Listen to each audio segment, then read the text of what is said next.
ఒక అడవిలో పెద్ద చెట్టుపై ఒక పిచ్చుకల జంట నివాసమేర్పరచుకున్నాయి. ఆడ పిచ్చుక కొన్ని గుడ్లను పెట్టింది.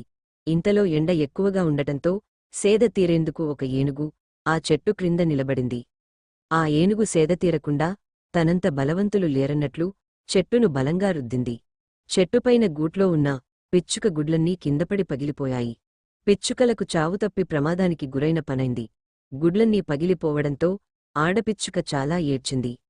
పిచ్చుక ఏడుపు విని ప్రక్క చెట్టుపై నివాసముంటున్న వడ్రంగిపిట్ట వచ్చి విషయం తెలుసుకుంది.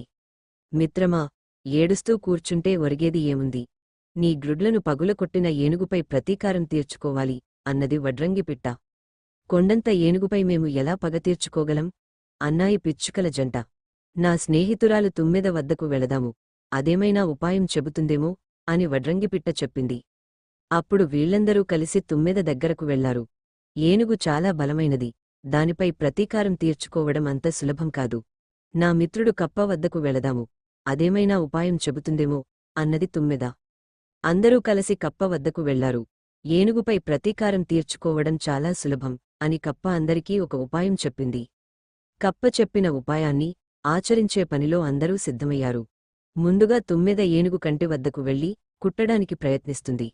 ఏనుగు కళ్ళు మూస్తూ తెరుస్తూ తప్పించుకునే ప్రయత్నం చేసింది. ఇంతలో వడ్రంగిపిట్ట వచ్చి ఏనుగు కంటిని పొడిచింది. ఒక కన్ను కనబడక ఏనుగు పరుగులు తీయడం ప్రారంభించింది. తుమ్మెద రెండవ కంటిని కుట్టే ప్రయత్నం చేసింది. ఏనుగు కళ్ళు మూసుకుని పరుగెత్తసాగింది. వడ్రంగిపిట్ట దాన్ని వెంబడించి రెండో కన్నును కూడా పొడిచేసింది. కళ్ళు సరిగా కనబడని ఏనుగు పరుగులు తీయడం ప్రారంభించింది.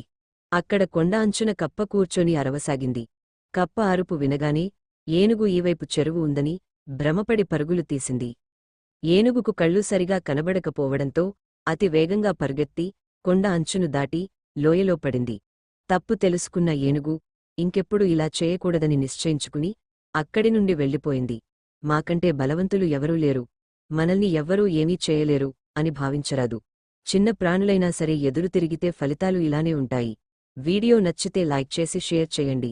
అలాగే సబ్స్క్రైబ్ చేయటం మర్చిపోవద్దు.